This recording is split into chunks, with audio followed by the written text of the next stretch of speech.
Viewers, आप देख रहे हैं अपना YouTube channel DS Mishra official. और DS मिश्रा ऑफिशियल चैनल पर आपके अपने चैनल पर पुनः एक बार एक नए वीडियो के साथ हार्दिक स्वागत है। आज का जो वीडियो होगा वह बहुत ही महत्वपूर्ण होगा, जो फिलहाल बिहार में सबसे अधिक चर्चा का विषय बना हुआ है, जिस पर सबसे अधिक पूरे बिहार में जो है अभी हर जगह चर्चा है, उसी से संबंधित वीडियो होगा। और वह होगा बिहार राज्य विद्यालय अध्यापक नियुक्ति स्थानांतरण अनुशासनिक कार्रवाई एवं सेवा शर्त नियमावली 2023 से संबंधित वीडियो होगा। तो जो कल के डेट में 10 अप्रैल 2023 को बिहार राज्य विद्यालय अध्यापक नियमावली 2023 को कैबिनेट से स्वीकृति मिली है, अंतिम मोहर कैबिनेट से लगा है, उसी के संबंध में आज का वीडियो होगा।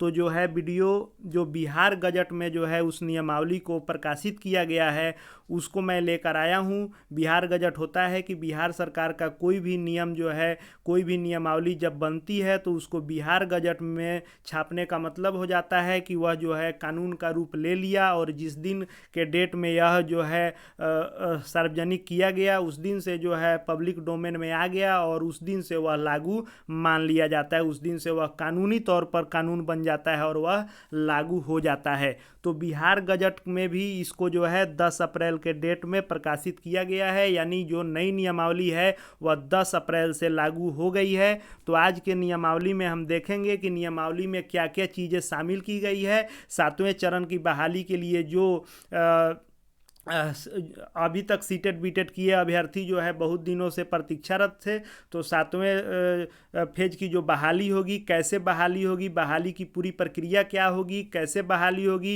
राज्यकर्मी की जो बात आ रही है, नियमित बहाली की बात आ रही है, कैसे होगी, एक एक करके सभी जो है इसके नियमों को देखेंगे, एक एक बिंदु को देखेंगे, उस पर मंथन करेंगे, विश्लेषण करेंगे। और एक और महत्वपूर्ण की सबसे महत्वपूर्ण बात यह है कि बिहार के जो नियोजित शिक्षक जो 2003 से लेकर 2022 तक जो अलग अलग वर्षों में बहाल हुए थे, चाहे वो नॉन टेट हो या टीईटी हो, उन सभी लोगों के साथ जो एक किस्म से धोखा हुआ है और सारे नियोजित शिक्षकों के बीच में जो हलचल मचा हुआ है, हड़कंप सा जो है बिहार के नियोजित शिक्षकों के बीच में मचा हुआ है। सारे संगठन को बैठक का दौर जारी हो चुका है और आंदोलन की भी घोषणा होने की बात हो रही है।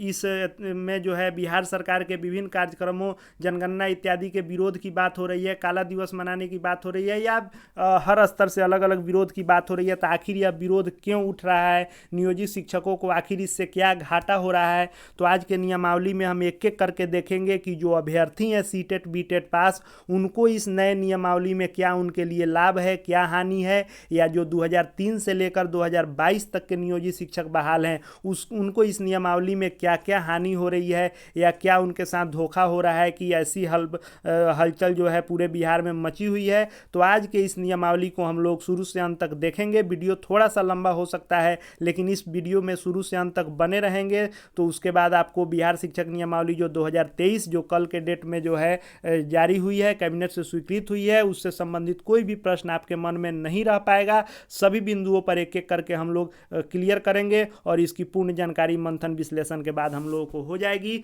तो वीडियो में अंत तक बने रहिएगा। और यदि अब तक अपने DS मिश्रा ऑफिशियल चैनल को सब्सक्राइब नहीं किया है आपने, तो चैनल को सब्सक्राइब करके बेल आइकन को प्रेस कर लें, ताकि शिक्षा विभाग, शिक्षक जगत की आने वाली जितनी खबरें होती हैं, जो भी समाचार होता है, जो भी अपडेट होता है, उसका सबसे विश्वसनीय, सटीक और सबसे पहले आप तक पहुंचेगा। इसलिए चैनल को सब्सक्राइब करके चैनल से जरूर से जुड़ जाएंगे। वीडियो में बिना देरी किए हुए आगे बढ़ते हैं। तो यह है बिहार गजट का असाधारण अंक जो है, यह 10 अप्रैल के डेट में छपा हुआ है। इसमें कहा जा रहा है कि जो 309 अनुच्छेद का प्रयोग करके कोई भी स्टेट गवर्नमेंट जो है राज्यपाल के आदेश से कानून बनाती है, उसके तहत जो है यह नियमावली पास की गई है। इस नियमावली का नाम भी चेंज हो गया है।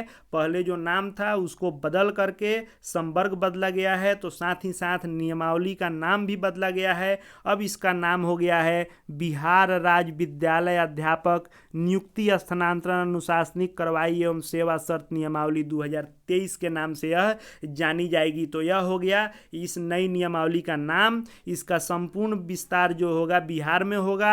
यह राजपत्र में प्रकाशित होने की तिथि से ही लागू होगी, यानी 10 अप्रैल 2023 से यह लागू हो जाएगा। इसके बाद इस नियमावली के ही आलोक में कोई भी बहाली होगी। परिभाषाएं जो आमतौर पर नियमावलियों में होती है उनको हम लोग देख लेते हैं कि क्या क्या इसमें परिभाषा है। तो सरकार, जहाँ भी इस नियमावली में सरकार लिखा होगा उसका अर्थ होगा बिहार सरकार। जहाँ भी जो है प्रशासनिक विभाग लिखा होगा उसका मतलब होगा शिक्षा विभाग। विद्यालय जहाँ भी लिखा हुआ होगा, विद्यालय से अभिप्रेत होगा कि बिहार सरकार द्वारा जो नियंत्रित राजकीयकृत या कन्या या जो है जितने बुनियादी स्कूल होते हैं या जितने उत्क्रमित नवस्थापित उच्च माध्यमिक विद्यालय होंगे उसके संबंध में विद्यालय का जिक्र होगा। प्राथमिक विद्यालय का अर्थ वह होगा कि जहाँ 1 से 5 तक का ही स्टडी होता होगा, पढ़ाई होता होगा। मध्य विद्यालय का अर्थ होगा कक्षा 1 से 8 अथवा 6 से 8 तक की जिस विद्यालय में पढ़ाई होती होगी। प्रारंभिक विद्यालय से आशय होगा कि जहाँ 1 से 8 अथवा 6 से 8 अथवा 1 से 5 तक की पढ़ाई होती होगी। माध्यमिक विद्यालय से अभिप्रेत होगा कि राजकीयकृत, उसके बाद जो है जो कन्या उच्च माध्यमिक विद्यालय, नव स्थापित जो है माध्यमिक विद्यालय, उत्क्रमित माध्यमिक विद्यालय जिसमें कक्षा 10 तक की पढ़ाई होती होगी, यानी जिसमें 9th-10th की पढ़ाई होती होगी, उसको माध्यमिक विद्यालय कहा गया है।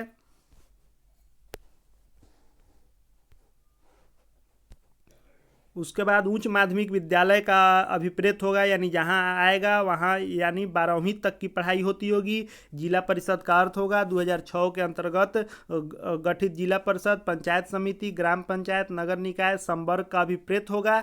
इस नियमावली के अधीन जिला स्तर पर विद्यालय अध्यापक का जो संवर्ग नया बनाया गया है, जिला संवर्ग, उससे अभिप्रेत होगा। उसके बाद नियुक्ति का जो होगा उसका अभिप्रेत होगा कि जो इसका अधिकार होगा वह जिला शिक्षा अधिकारी का होगा। अनुशासनिक जो होगा वह भी होगा जो उसके सक्षम अधिकारी होंगे। अपीलीय होगा, विद्यालय के अध्यापक से अभिप्रेत होगा कि इस नियमावली के अंतर्गत भी 4 संवर्ग की बहाली की जाएगी। ऊपर जो इसमें दिया गया था परिभाषा वो सारे नियमावली में जो पूर्व में हम लोग देखे हैं 2012 में भी है, 2020 में भी है। अब यहाँ से हम लोग को देखने वाली बात होगी जो नया है कि विद्यालय अध्यापक से अभिप्रेत है कि इसमें भी 4 स्तर की बहाली होगी, यानी कक्षा 1 से 5 तक के अध्यापन के लिए नियुक्त मूल कोटि के विद्यालय अध्यापकों की बहाली होगी। दूसरा जो होगा वह कक्षा 6 से 8 तक के अध्यापन हेतु नियुक्त स्नातक कोटि के विद्यालय अध्यापक, और 9 से 10 के अध्यापन हेतु नियुक्त विद्यालय अध्यापक। और चौथा जो संवर्ग होगा वह होगा 11 से 12 तक के अध्यापन के लिए नियुक्त विद्यालय अध्यापक। यानी पहले के नियमावली में जो है कक्षा 1 से 8 तक का जो है बेसिक और स्नातक ग्रेड, इन दोनों की नियमावली अलग होती थी, और हाई स्कूल और जो है उसमें सीनियर सेकेंडरी यानी माध्यमिक और उच्चतर माध्यमिक का अलग नियमावली होता था। लेकिन इसमें चारों को एक करके चारों संवर्ग के लिए एक नियमावली कर दी गई है। उसके आगे है कि विशेष विद्यालय अध्यापक का मतलब होगा कि जिन माध्यमिक विद्यालयों में विशेष विकलांग यानी दिव्यांग या विशेष आवश्यकता वाले बच्चों के लिए जो शिक्षकों की बहाली होगी उससे संबंधित होगा।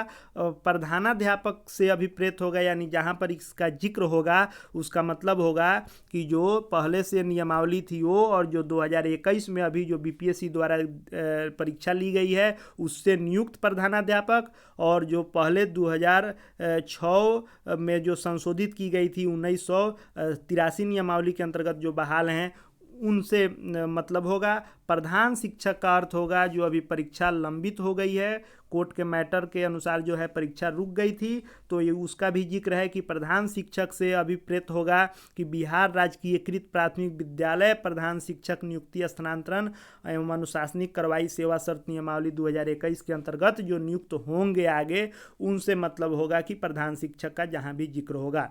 पूर्व से नियुक्त पंचायती राज संस्था एवं नगर निकाय संस्था के अंतर्गत नियुक्त शिक्षक से अभिप्रेत होगा कि नियमावली 2006, नियमावली 2012, नियमावली 2020 के तहत जो बहाल शिक्षक हैं, यानी 2003 वाले और 5 वाले का जो 6 में जो है पंचायत शिक्षक के रूप में जो है उनका बहाली कर लिया गया था, समायोजन कर लिया गया था। तो 2006 से लेकर 2022 तक की जो बहाली हुई है उनको पूर्व नियुक्त पंचायती राज संस्था एवं नगर निकाय संस्था के अंतर्गत नियुक्त शिक्षक माना जाएगा।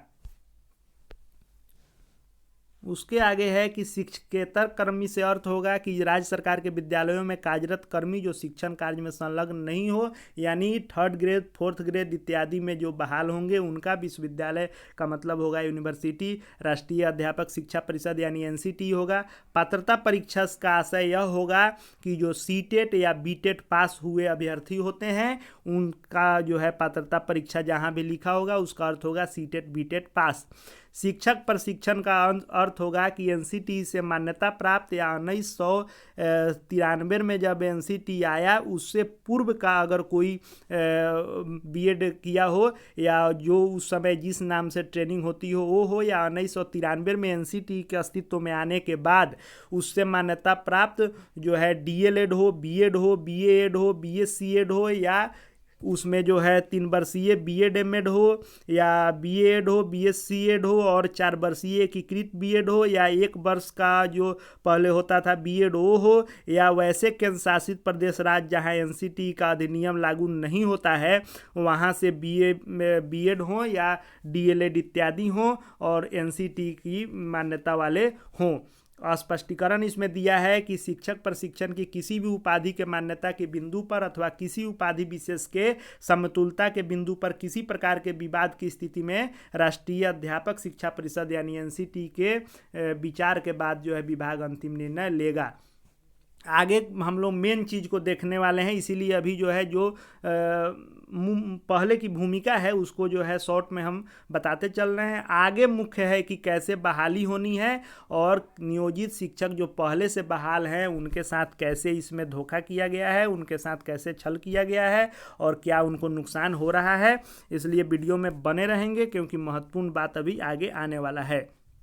आयोग का अर्थ होगा कि इस बहाली के लिए जिस आयोग को दिया जाएगा, अभी तक यही आ रहा है स्टेटमेंट कि बीपीएससी से ही बहाली ली जाएगी, तो आयोग का अर्थ होगा कि बिहार का जो आयोग होगा यानी बिहार कर्मचारी चयन आयोग बीएसएससी होता है या बिहार राज्य लोक सेवा आयोग बीपीएससी होता है, इन दोनों को ही आयोग की श्रेणी में लिया जाता है या नया आयोग भी बनाया जा सकता है शिक्षा विभाग के लिए, लेकिन अभी तक का यही है कि बीपीएससी यानी बिहार का जो आयोग है सबसे बड़ा बीपीएससी को ही दिया जाएगा बहाली करने के लिए। संवर्ग का जो गठन किया जा रहा है वह किया जा रहा है कि विद्यालय अध्यापक का नया संवर्ग होगा जो कि जिला संवर्ग होगा। यह संवर्ग जिला स्तर से होगा, जो पहले जो है नियोजन इकाई के स्तर का होता था वह अब जिला संवर्ग का होगा।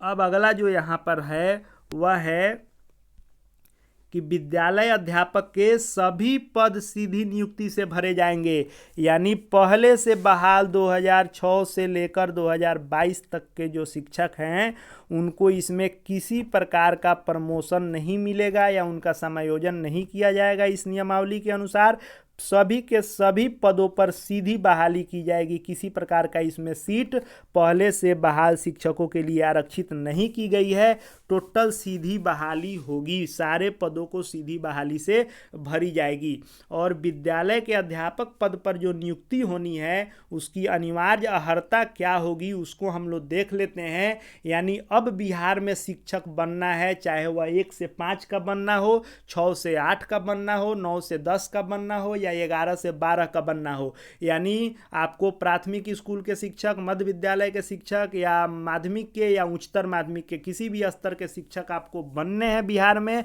अगर आपने सीटेट बीटेट स्टेट पास किया हुआ है तो आपको क्या क्या और योग्यता चाहिए बहाल होने के लिए उसको देख लेते हैं। तो 7वें चरण के बहाली के लिए जो अभी तक इंतजार में थे, जो अभी तक जो है बहाली का इंतजार कर रहे थे, उनके लिए इस नियमावली में क्या अर्हता तय की गई है उसको हम लोग देखते हैं। तो सबसे पहली अर्हता है कि भारत का नागरिक हो एवं बिहार राज्य का स्थायी निवासी हो, यानी अब यहाँ का बिहार का डोमेसाइल लागू कर दिया गया है। अब दूसरे राज्य के अभ्यर्थियों की बहाली बिहार में शिक्षक के रूप में नहीं होगी, क्योंकि बिहार राज्य के स्थायी निवासी का मतलब है कि यहाँ का डोमेसाइल लागू कर दिया गया है।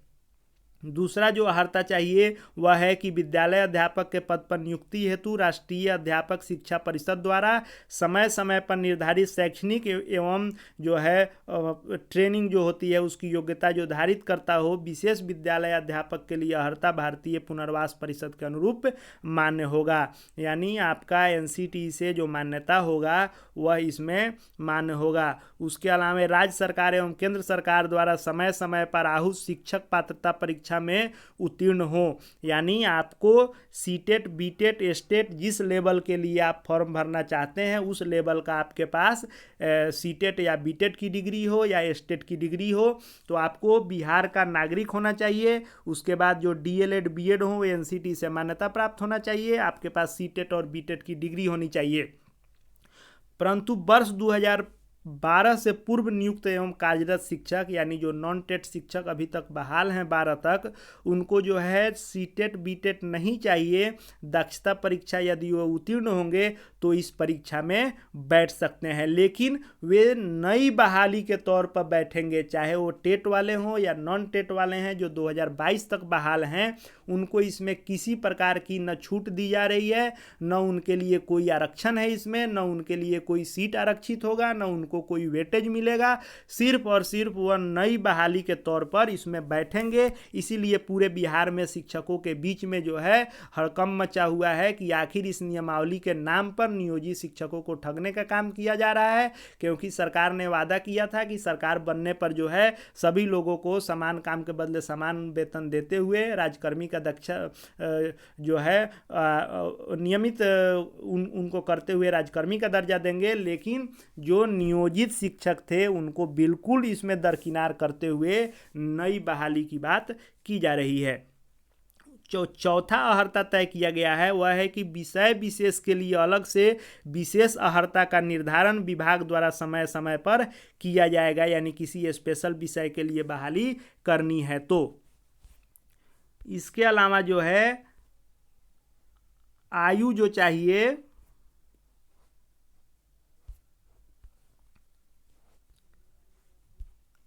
चाहिए इसमें प्राथमिक एवं मध्य विद्यालय के लिए यानी 1 से 8 तक के शिक्षक बनने के लिए न्यूनतम 18 वर्ष चाहिए और माध्यमिक एवं उच्च माध्यमिक के लिए यानी 9 से 12 के शिक्षक बनने के लिए 21 वर्ष न्यूनतम चाहिए। यानी 1 से 8 के शिक्षक बनना चाहते हैं तो आपको 18 वर्ष आयु चाहिए और 9 से 12 के शिक्षक बनना चाहते हैं तो न्यूनतम 21 वर्ष आयु चाहिए। यानी प्राथमिक और मध्य विद्यालय के लिए 18 वर्ष और माध्यमिक और उच्च माध्यमिक के लिए 21 वर्ष आयु चाहिए। और अधिकतम आयु वर्ष में इसमें कहा गया है कि जो राज्य सरकार के समान प्रशासन विभाग द्वारा जो आरक्षण के अनुसार तय है, यानी जनरल के लिए 37 वर्ष, OBC के लिए 40 वर्ष और SC ST विकलांग के लिए जो 42 वर्ष तय किया गया है वही इसमें लागू रहेगा।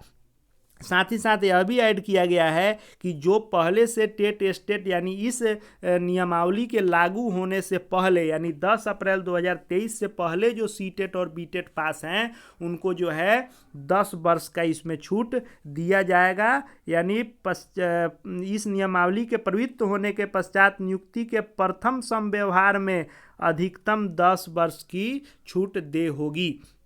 और साथ ही पंचायती राज संस्था एवं नगर निकाय संस्था के अंतर्गत नियुक्त एवं कार्यरत शिक्षकों के लिए अधिकतम आयु सीमा को शिथिल करने हेतु राज्य सरकार के द्वारा अलग से निर्णय लिया जा सकेगा। यानी जो पहले से 2003 से लेकर 2022 तक के शिक्षक बहाल हैं उनमें से बहुत जो है अब रिटायर भी करने लगे हैं, बहुतों का उम्र कम भी बचा है। तो इसमें यह चीज़ लिखा हुआ है कि उनके लिए अलग से फिर एक लाया जाएगा अधिसूचना कि आपको ऊपरी उम्र सीमा में छूट दिया जा सकता है या ऊपरी उम्र सीमा की बाध्यता हटाई जा सकती है। यानी जो पहले से कार्यरत शिक्षक हैं, जो नियोजित शिक्षक हैं, वे चाहे किसी भी उम्र के होंगे तो वे इस खुली भर्ती की परीक्षा में बैठ सकेंगे। यानी दूसरा कोई लाभ न मिल करके सिर्फ एक ही लाभ दिया जा सकता है, वो भी जो है अलग से निर्णय लिया जाएगा कि आपको उम्र शिथिल करते हुए यानी ऊपरी उम्र सीमा उनके लिए हटा दी जाएगी। यानी किसी भी उम्र में बैठ सकते हैं, इतना ही उनको इसमें लाभ दिया जाएगा।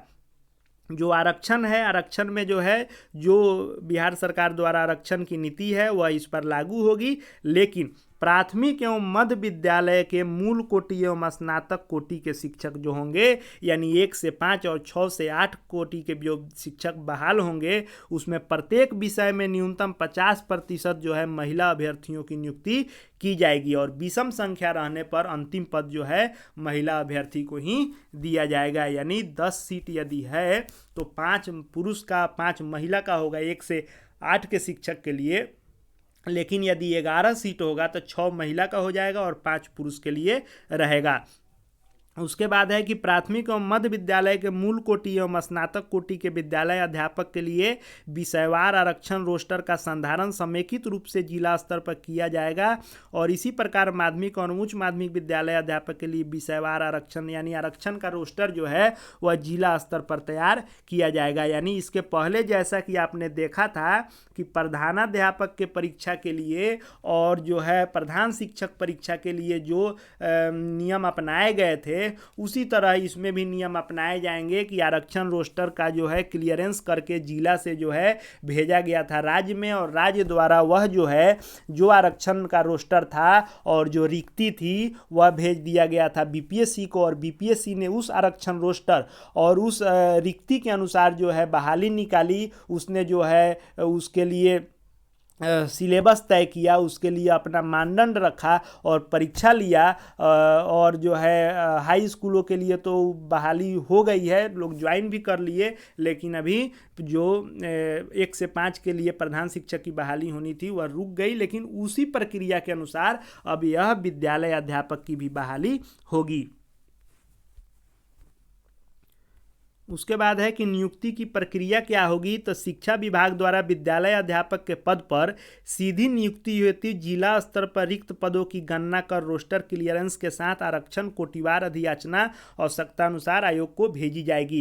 यानी शिक्षा विभाग जिला स्तर पर रिक्त पदों की गणना करेगा और इसमें रोस्टर क्लियरेंस करके कोटिवार आरक्षण के अनुसार जो है भेज देगा, जो है यह शिक्षा विभाग द्वारा आयोग को भेजा जाएगा। उसके बाद सीधी भर्ती हेतु जो प्राप्त अधियाचना के आलोक में जो है आयोग रिक्तियों की संख्या को विज्ञापित करेगा। आयोग द्वारा विज्ञापित आवेदन पत्र में विद्यालय अध्यापक अभ्यर्थी द्वारा योग्यता से संबंधित स्वघोषणा के आधार पर उनकी उम्मीदवारी का मूल्यांकन किया जाएगा। यानी जैसा कि मैंने पहले ही बताया कि वहीं होगा कि पहले जिला स्तर पर रिक्ति तय की जाएगी, आरक्षण रोस्टर तय किया जाएगा और उसको जो है इस नियमावली के साथ भेज दिया जाएगा आपको बीपीएससी को और बीपीएससी उस रिक्ति के अनुसार उस आरक्षण रोस्टर के अनुसार कोटि वाइज विषय वाइज और आरक्षण कोटि के अनुसार रिक्ति के अनुसार सारे जो है विज्ञापन में नियम अनुसार लिख करके तब वह विज्ञापन निकालेगा, फॉर्म भरवाएगा और जो है उसका सिलेबस तय करेगा, सिलेबस का स्तर तय करेगा, कितने नंबर का परीक्षा लेगा, निगेटिव लेगा या निगेटिव नहीं लेगा, कितने नंबर का लेगा, उसमें जो है जो मिनिमम क्वालिफाइंग मार्क्स है वह कितना रखेगा, मेरिट कैसे बनाएगा, वह सब वह तय करेगा और फाइनल मेरिट बना करके वह शिक्षा विभाग को सौंप देगा और चॉइस के आधार पर आपको मेरिट के आधार पर विद्यालय जिला और विद्यालय आवंटन होंगे, क्योंकि जिला संवर्ग है तो जिला आवंटन होगा आपके चॉइस के अनुसार और जिला से आपको विद्यालय का आवंटन होगा। यानी जो प्रधान शिक्षक और प्रधानाध्यापक की बहाली की प्रक्रिया अपनाई गई थी उसी प्रक्रिया से अब 1 से 12 तक के शिक्षकों की भी बहाली बीपीएससी के माध्यम से सरकार कराएगी।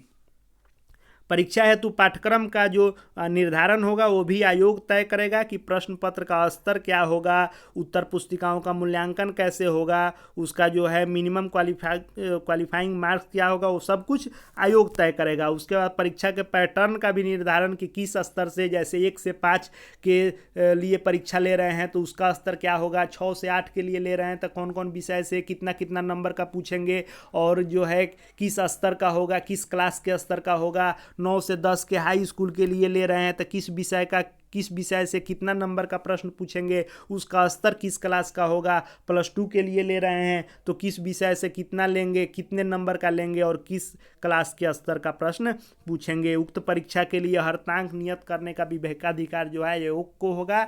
यानी पहले जो नियम है कि उसमें आरक्षण कोटि के अनुसार कि जनरल के लिए जो है मिनिमम 40 अंक और ओबीसी ईबीसी के लिए 38 37, ओबीसी SC ST के लिए जो है उसमें रहता है उसमें 33 या जो भी उसका मानदंड रहता है वह रहेगा कि दूसरा तय करेगा, यह जो है आयोग पर छोड़ा गया है। उसके बाद इसमें जो पुराने शिक्षक हों या नए जो अभ्यर्थी हों, उनके लिए एक यह बहुत बड़ा चीज़ किया गया है, जो अभी तक नहीं आपने देखा होगा कि कोई अभ्यर्थी इस नियमावली के अंतर्गत अधिकतम 3 बार परीक्षा में भाग ले सकेंगे।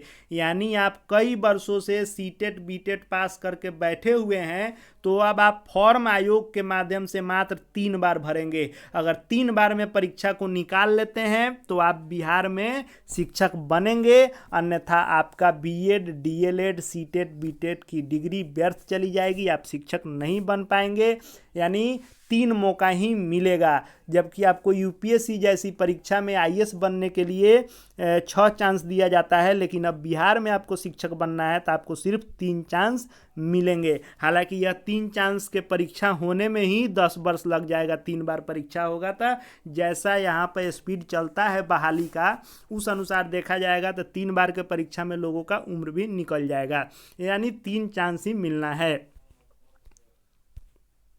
उसके बाद जो है आयोग द्वारा संचालित उक्त परीक्षा के आधार पर की गई अनुशंसा के आलोक में नियुक्ति की जाएगी। यानी आयोग जब उनका मेरिट लिस्ट बना करके विभाग को देगा तो उस अनुसार बहाली होगी। आयोग द्वारा की गई अनुशंसा नियुक्ति का अधिकार तब तक नहीं मिलेगा जब तक कि प्रमाण पत्र का जांच नहीं कर लिया जाएगा।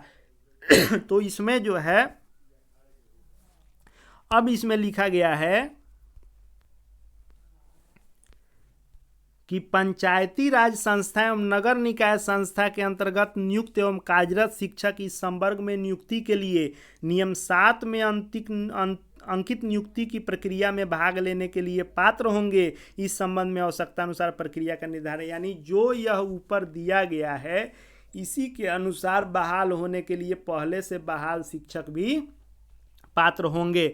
लेकिन आखिर जो है जो पहले से बहाल नियोजित शिक्षक हैं उनका विरोध किस बात पर है, इसको हम लोग समझ लेते हैं कि आखिर पूरे बिहार में जो विरोध शुरू हो गया है, काला दिवस मनाने का हो या जो है इस नियमावली के प्रति को जलाने का हो या जनगणना के बहिष्कार की बात आ रही है या सारे संगठन को एक करने की बात आ रही है, फिर से जो है जितने संगठन हैं मिल करके समन्वय समिति की घोषणा कर सकते हैं या जो है आंदोलन की घोषणा कर सकते हैं, बंदी की घोषणा कर सकते हैं। यह जो है रणनीति बननी शुरू हो गई है और विरोध जो है खुल करके सोशल मीडिया से लेकर सभी जगहों पर देखने को मिल रहा है। वह क्यों मिल रहा है, क्यों ऐसा विरोध हो रहा है, इसको हम लोग थोड़ा सा शॉर्ट में समझ लेते हैं।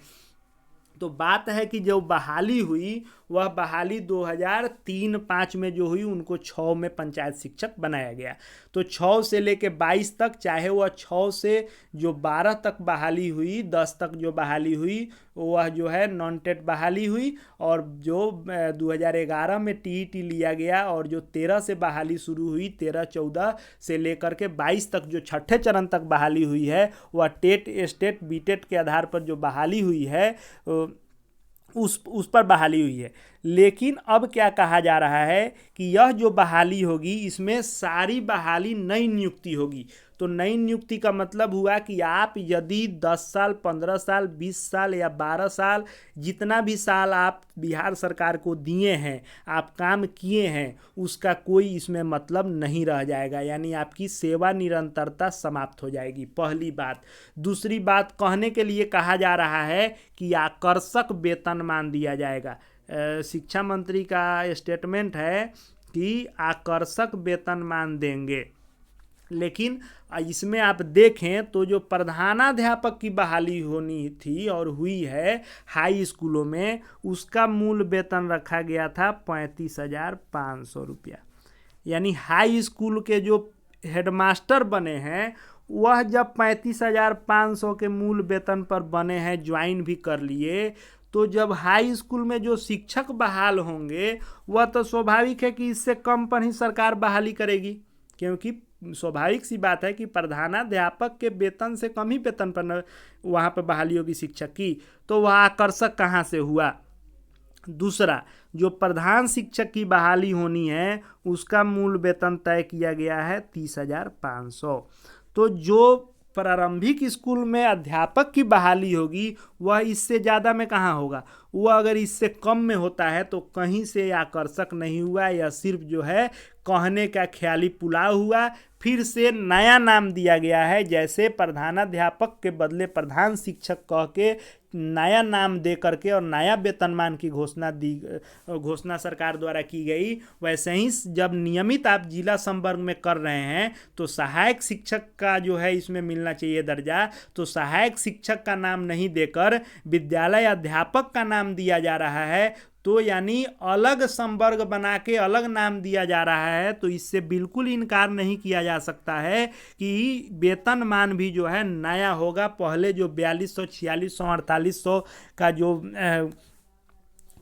उसमें मिलता था, उस आधार पर जो बहाली होती थी, यानी 9300 से लेके 34,800 मूल वेतन, और उसमें 4200, 4600, 4800 ग्रेड पे कौन छठा जो वेतन आयोग था उसके अनुसार, और उसमें जो फिर 7वें वेतन आयोग में जो होता है, यानी कि उसमें लगभग 42-45 हज़ार जो है मूल वेतन होना चाहिए। उस पर बहाली नहीं करके सरकार जो है हो सकता है कि एक नया वेतनमान बनाए। तो सबसे पहली बात तो ये वेतनमान के नाम पर, आकर्षक के नाम पर धोखा होगा, यह तय है।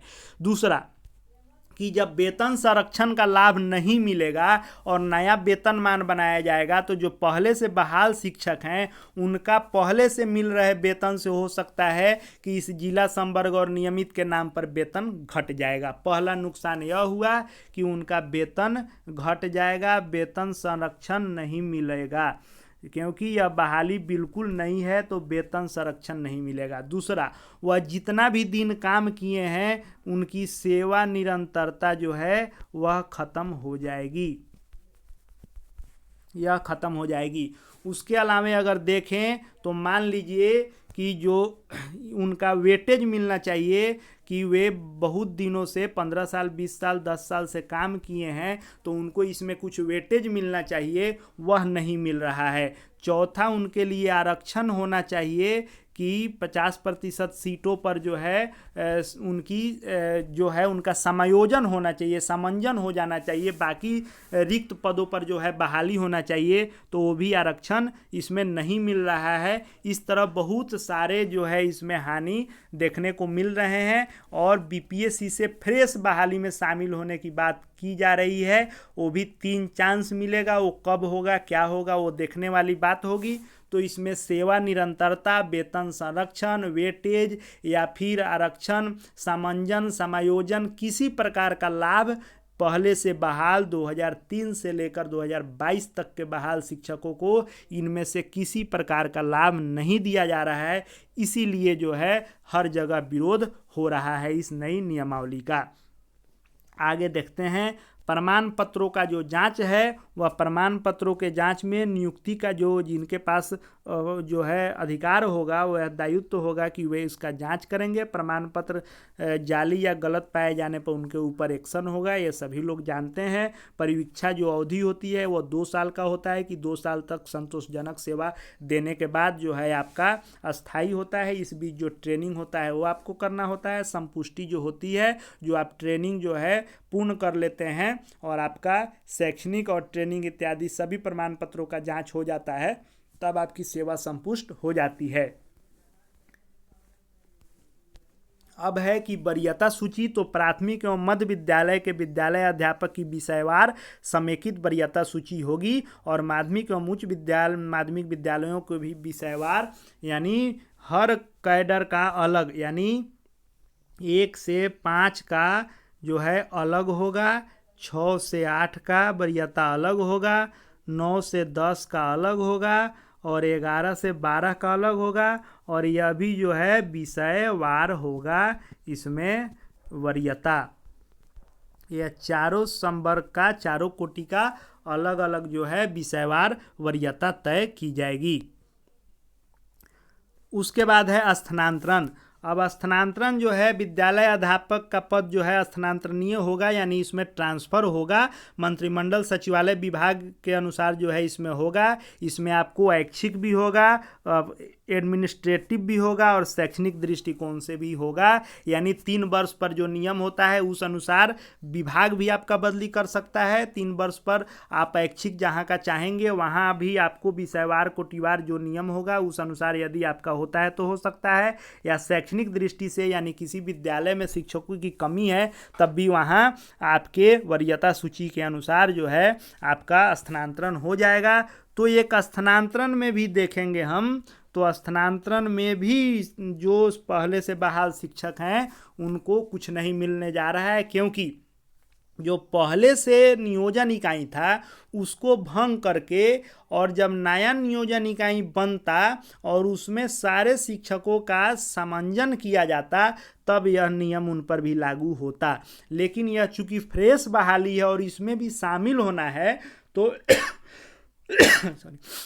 तो पहले से जो बहाल शिक्षक विद्यालय अध्यापक के पद पर फिर से अगर परीक्षा निकालेंगे बीपीएससी से और इसमें बहाल हो जाते हैं तो इस क्राइटेरिया के अनुसार तो उनका बदली हो पाएगा, लेकिन बाकी लोग जो नियोजित के रूप में ही बहाल रहेंगे उनका स्थानांतरण नहीं होगा।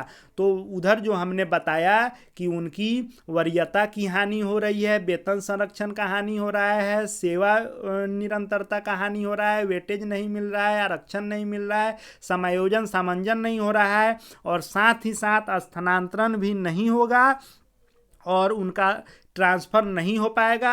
और उसके अलावा जो वरीयता सूची होगी तो स्वाभाविक है कि जब यह जिला संवर्ग से बहाली होगी और आयोग द्वारा बीपीएससी द्वारा होगा तो नियोजित शिक्षक जो हैं वरीयता में भी नीचे चले जाएंगे। तो पहले से बहाल शिक्षकों को इस नियमावली से कुछ हाथ नहीं लगा है, उनके लिए सिर्फ हानि ही हानि दिख रही है। हाँ, जिनका उम्र बचा होगा और यदि वो पढ़ करके तैयारी कर करके निकाल सकते हैं परीक्षा और परीक्षा निकालेंगे तो नए शिक्षक के तौर पर जो इस नियमावली के आलोक में लाभ मिलना होगा मिलेगा, लेकिन उनके सेवा अवधि और उनके सेवा के अनुसार जो है इस नियमावली में कोई लाभ नहीं दिया जा रहा है। अनुशासनिक कार्रवाई का जो नियम है 2005 का बिहार सरकार का, उसके अनुसार मिलेगा। सेवा संबंधी जो शर्त है वह विद्यालय के अध्यापक पद का वेतन आदि राज्य सरकार अलग से तय करेंगे और विद्यालय अध्यापक के विभिन्न संवर्गों का पद बल वही होगा जो सरकार द्वारा जो है निर्धारित किया जाएगा। अन्य सेवा शर्तें राज्य सरकार द्वारा निर्धारित की जाएगी। यानी ये 3 चीज़ जो देता है सो बिहार सरकार अपना हैंड में ले लेता है कि वेतन इत्यादि या संवर्ग जो हमको जब मन करेगा हेर फेर करते रहेंगे। अनुकंपा के आधार पर जो नियुक्ति होगी वो भी जो है इसी नियमावली के तहत होगी।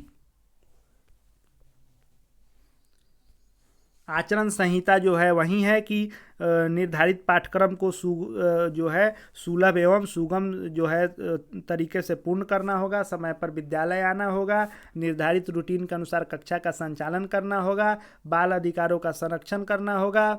उसके बाद जो है मानसिक रूप से शारीरिक रूप से किसी को दंडित नहीं करना है, किसी प्रकार का नशा का सेवन नहीं करना है, दहेज प्रथा बाल विवाह इत्यादि को जो है रोकना है। उसके बाद जो है वार्षिक माध्यमिक परीक्षा उच्च माध्यमिक परीक्षा के संचालन हेतु जो है आपको बिहार विद्यालय परीक्षा समिति के निर्देश का अनुपालन करना है जो हर नियमावली में रहता है। आचरण संहिता वही है, शिकायत अपील वही है, प्रकीर्णन वही है कि पहले से जो नियमावली होगी वह इस पर नहीं लागू होकर अब इस नियमावली से आगे बहाली होगी और जो है प्रशासकीय विभाग द्वारा इस नियमावली को किसी भी प्रावधान को स्पष्ट कर सकेगी तथा इसे लागू करने में उत्पन्न कठिनाई को दूर कर सकेगी। और जिला संवर्ग के सहायक शिक्षक एवं प्रमंडलीय संवर्ग के सहायक शिक्षक जिसे मरणशील संवर्ग पूर्व में घोषित किया जा सकता है उन पर यह नियमावली लागू नहीं होगी। उनको इस नियमावली की ज़रूरत भी नहीं है क्योंकि उनको जो मिल गया है पहले वह बेहतर मिल चुका है। यह जो है धीरे धीरे जो है इसमें अलग अलग संवर्ग बना करके अलग अलग खंडित करने का काम किया जा रहा है। तो 7वें चरण से जो बहाली होगी सो इसी नियम के अनुसार होगी। जो लोग भी आगे बहाली में शामिल होंगे उनको जो है ढेर सारी शुभकामनाएं और शिक्षक साथी जो है संघर्ष के लिए तैयार हों।